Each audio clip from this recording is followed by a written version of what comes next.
Bonjour à toutes et à tous, bienvenue sur la chaîne de la MC Tati d'Orsay. On vous propose aujourd'hui d'aller à la rencontre de l'association l'Agorae, qui est une épicerie sociale et solidaire sur l'université Paris-Saclay. C'est parti.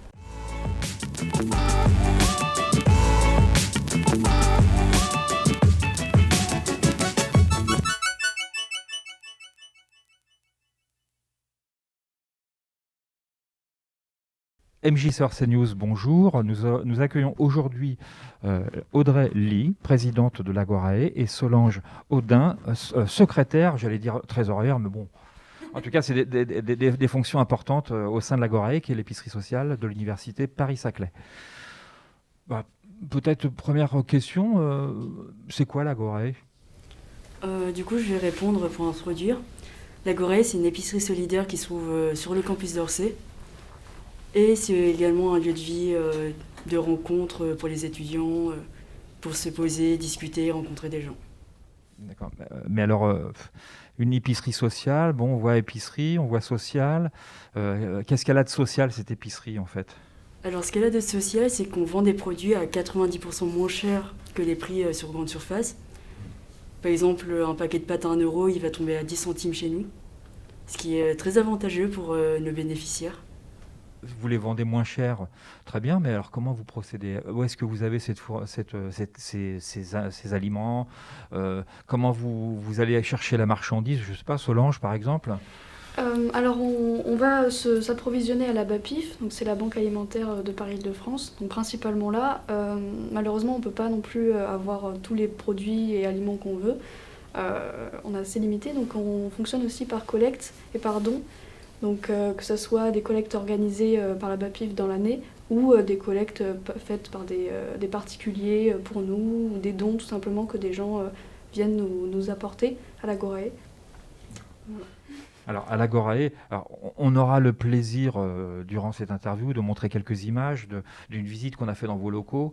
Ça permettra aux téléspectateurs de voir un petit peu l'environnement et puis éventuellement d'avoir envie de vous rendre visite parce que de toute manière, tout le long de notre conversation, nos réalisateurs vont mettre vos contacts en permanence sur le site qui vous permettront de vous contacter s'ils ont besoin d'être bénévoles, de pouvoir vous donner un coup de main, de pouvoir vous alimenter en tel ou tel sujet ou tel matériel que vous auriez besoin. Petite question un petit peu plus personnelle, comment vous êtes arrivé à l'Agorae ? Vous, personnellement, je sais pas, Solange, par exemple, comment vous êtes arrivé à vouloir faire bénévole au sein d'une épicerie sociale ? Alors justement, c'est assez marrant parce que l'année dernière, Audrey y était déjà, donc elle en parlait un petit peu et de temps en temps on allait manger là-bas quand la fac était encore ouverte. Et en fait, c'est cette année où elle m'avait proposé de la rejoindre puisqu'elle allait devenir présidente. Et elle m'a dit pourquoi pas, tu pourrais être secrétaire. Et donc moi, je me suis dit oui à fond. Et puis voilà, elle m'a formée et puis ça s'est passé très vite. Et j'ai tout de suite adoré. Donc voilà. Oui, c'est avant tout une question d'affinité, de plaisir de partager avec quelqu'un, une dimension associative et du militantisme associatif en quelque sorte. Oui, voilà, en plus j'ai beaucoup aimé le projet, enfin, c'est quelque chose qui est une aide pour les étudiants que je connaissais pas trop, genre, j'en voyais un petit peu quelques bribes, disons, quand elle me racontait ce qu'elle faisait ou quoi, mais là, quand je vois quand j'ai vu tout ce qu'il y avait, j'étais waouh, c'est trop bien. Oui, on a pu le constater, effectivement, c'est vraiment génial. Et vous, Audrey, alors présidente quand même, respect. Comment on arrive présidente de l'Agorae et puis par quelle porte vous êtes rentrée dans cette association ? Alors, moi, j'ai découvert l'Agorae parce qu'il y a eu un publipostage au début de l'année. Donc, c'est un mail envoyé à tous les étudiants, à toute l'administration de l'université. Et du coup, j'ai contacté l'Agorae pour devenir bénévole parce que je voulais vraiment aider et qu'au lycée, on n'est pas assez investi et je voulais vraiment m'investir dans une cause qui me tenait à cœur. Et coup de chance pour moi, la présidente de cette époque recherchait une secrétaire. Du coup, je suis devenue secrétaire avant de devenir présidente. Et c'était aussi un moyen de rencontrer des gens parce qu'on n'en parle pas assez, mais voilà, tous les étudiants à Orsay ne sont pas d'Orsay. Par exemple, moi je viens du 78. Et être à l'Agorae, ça me permettait de rencontrer d'autres personnes, de me lier d'amitié, de m'ouvrir un peu plus. C'est intéressant ce que vous dites parce que justement, alors nous quand on a visité l'Agorae, c'est ce qu'on a constaté. c'est quand on pense épicerie, on se dit bon, bah, les personnes vont aller chercher des nécessités alimentaires en quelque sorte. Et on s'aperçoit qu'il y a autre chose et la question du épicerie sociale prend tout son sens. Qu'est-ce que vous mettez en place au sein de cette épicerie sociale pour que justement il y ait ce lien social, cette relation à l'autre? Ok. Alors, Je pense à déjà le petit espace qu'il y a, qu'il y a derrière, hein, derrière l'épicerie où sont vendus les fruits, les légumes, etc. par exemple. oui, en fait, le petit moment de gêne avec Solange, c'est parce que cette année, avec le confinement, le Covid, les mesures sanitaires, on n'a pas pu organiser beaucoup de choses, mais par exemple, l'année dernière, on a organisé des apéros, des discussions autour d'un café. Même actuellement, quand je croise des bénéficiaires, mais je me fais un plaisir de débattre avec eux à propos de plein de thématiques. Oui, en général, c'est vrai qu'ils ont beaucoup de choses à nous raconter, même des fois de leur parcours, de leurs études, ce genre de choses, alors qu'on est à côté, on vient les aider pour chercher tel type de produit ou tel type de produit, et finalement, on veut des discussions s'engagent, et puis on apprend plein de choses. J'ai même eu un débat sur l'importance de la langue, de s'ouvrir aux différents langages pour parler et s'intéresser à la culture avec un bénéficiaire et tout. C'était passionnant d'ailleurs. Ce qu'il y a de bien, c'est que malgré la période du Covid, c'est pas encore interdit de se réunir à 5 ou 6 pour discuter, de débattre de sujets qui nous intéressent. Et c'est vrai que bon, là, nous, on le voit un petit peu à distance, mais la problématique des étudiants, c'est beaucoup d'isolement lié à la distance avec les familles. Et comment vous vivez ça, vous? Comment vous voyez que d'autres étudiants vivent cette situation d'isolement? Et est-ce que vous êtes amené à être un petit peu une sonnette d'alarme pour certains étudiants?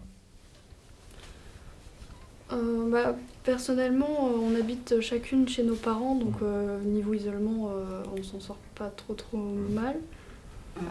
Oui. En fait, je voulais juste ajouter une nuance et dire que moi, personnellement, l'année dernière, j'étais pas chez mes parents.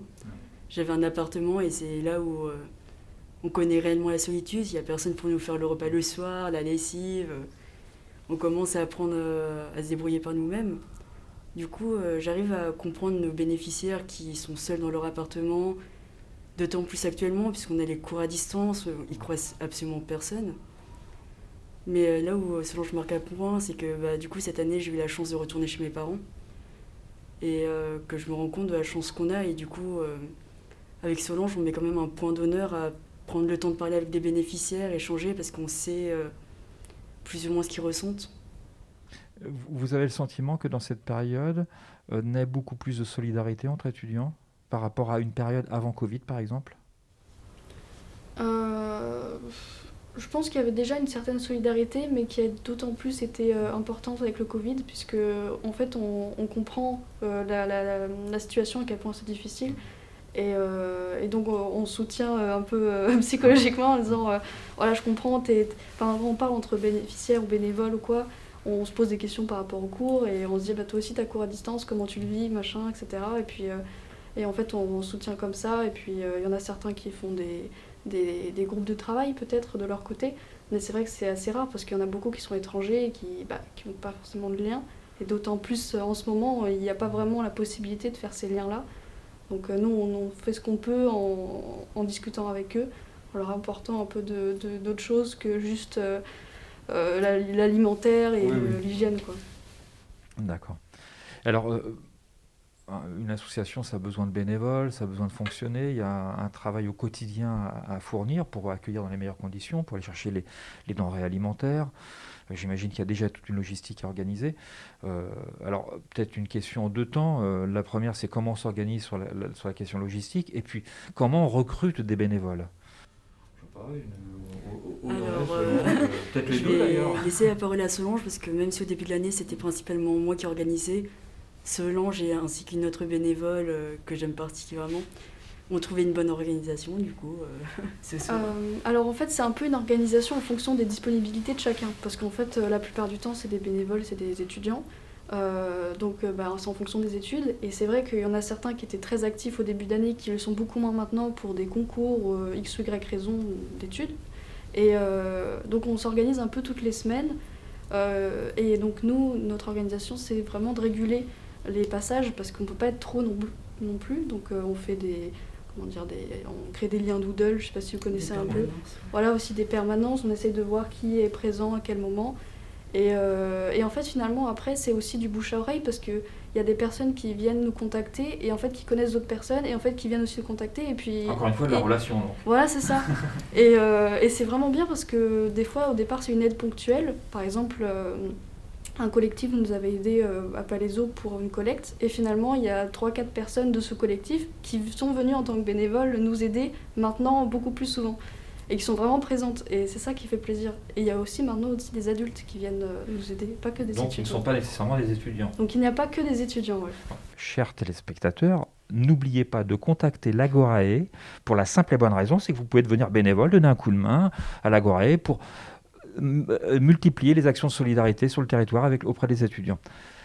Petite question, peut-être en marge avec la question de l'alimentaire, mais qui reste sur la question de la relation, du lien social. Vous avez d'autres projets, j'imagine, dans les cartons. En ce moment, c'est un petit peu compliqué, mais sur des questions de loisirs, des questions culturelles. Vous pouvez nous parler un petit peu de vos projets à venir quand les jours meilleurs arriveront? Ok. Alors, on a vraiment un gros projet qu'on adorait faire, c'est vraiment un apéro ou un goûter en plein air, sous le soleil, avec tous nos bénévoles bénéficiaires, ou même nos autres partenaires, parce que nous, par exemple, la MJC, ça nous fera un plaisir de vous inviter. On aura plaisir à venir. Surtout pour l'apéro, oui. Du coup, oui, ça serait vraiment de créer vraiment une grosse journée où tout le monde pourrait se rencontrer, échanger, voilà, créer du lien social. Et aussi, une chose qu'on aimerait énormément dire, c'est que il y a des rencontres entre générations. Par exemple, il y a des personnes âgées qui viennent nous aider. Et c'est vraiment adorable de venir, de les écouter, nous dire oui, moi j'étais étudiante là, j'ai été à votre place, le campus n'a pas changé, et de nous raconter des petites anecdotes. D'autres projets que vous auriez? Alors je pense à des sorties culturelles. Alors je sais qu'on en a quelques-uns, nous en carton, on partage avec vous. On aimerait bien travailler la question du cinéma, les sorties au spectacle, ou l'organisation d'ailleurs d'événements, hein, pourquoi pas. Est-ce que c'est des choses que vous commencez à débattre un petit peu au sein de l'association, même si pour l'instant ce n'est pas autorisé, à notre grand regret à tous, quoi. Alors, il y en a quelques-unes, par exemple des promenades dans des fermes, par exemple la ferme Viltin, si je ne me trompe pas. Ferme de Vendôme, je crois, plutôt. Ouais, ferme de Vendôme, Vendôme. La ferme de Vendôme. Parce qu'ils proposent des promenades où après on peut faire des cueillettes dans leur champ, du coup ça permettrait d'échanger avec un peu tout le monde, rencontrer des gens et puis vraiment prendre le soin de choisir ses petits légumes, parce qu'il y a un plaisir qu'on n'a pas tous les jours. Et après il me semble qu'il y avait un autre, mais je l'ai complètement oublié. Je ne sais pas s'il t'en revient d'autres. Non, mais après, c'est plus des propositions d'aide qu'on a de sortie. Par exemple, il y avait quelques groupes de randonnée d'Orsay ou ce coin-là qui proposent d'accueillir des étudiants aussi parmi eux, juste voilà, se balader. Il y a les flâneurs orséens qui m'avaient contacté il n'y a pas longtemps. Donc ils nous ont demandé si on pouvait diffuser l'information parmi les étudiants, si ça les intéresse. Mais voilà, ce serait plus des sorties extérieures, en petit nombre, ce genre de choses, quoi. Alors, on peut annoncer, là ça concerne l'ensemble des étudiants, que dès cet été nous allons travailler sur un programme estival et que Campus en musique, entre autres, les avatars, je me trompe peut-être sur le nom de l'association des étudiants, mais qui ont organisé une murder party. Le royaume des avatars, voilà, qui vont organiser une murder party. En fait, les étudiants sont largement mobilisés sur le territoire pour faire vivre ce territoire. Donc, vivement qu'on puisse se retrouver pour vivre ces expériences ensemble.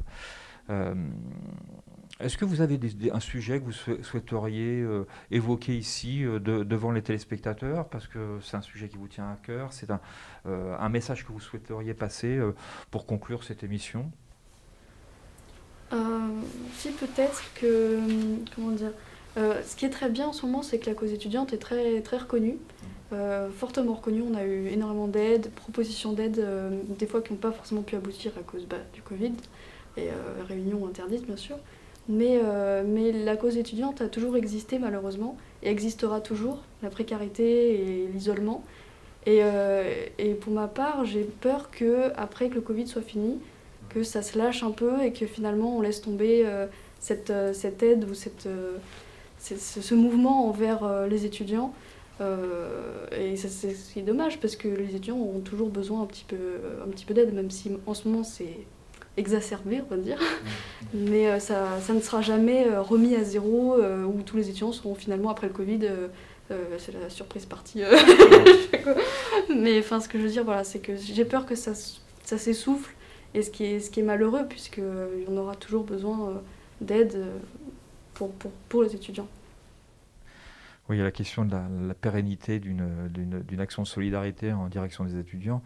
Je pense que vous avez un élément de réponse qui est important. Je trouve que le fait d'accueillir au sein de votre association des bénévoles à la retraite, des adultes, des étudiants, d'avoir cette mixité au sein de votre association, même si bien évidemment vous avez